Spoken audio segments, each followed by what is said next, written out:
கர்த்தருக்கு ஸ்தோத்திரம். இன்றைய தேவ வசனம் மார்க் 12:30-31. இந்த வசனத்தை நம்ம படிக்கலாம்.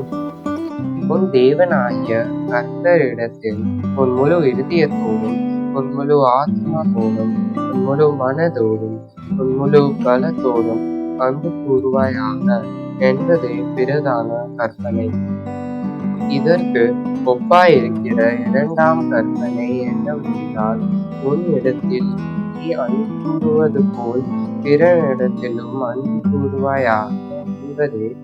இவைகளிலும் பெரிய கற்பனை வேறென்றும் இல்லை என்றார்.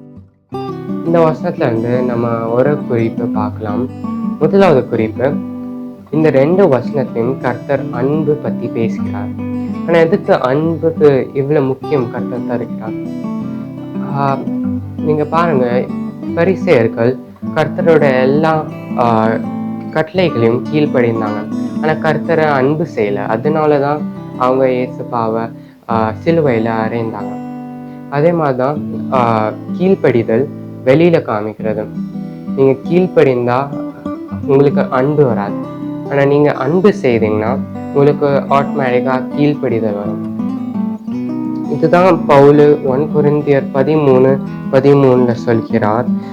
இப்பொழுதும் விசுவாசம், நம்பிக்கை, அன்பு இம்மூன்றும் நிலைத்திருக்கிறது. இவைகளில் அன்பு பெரியது.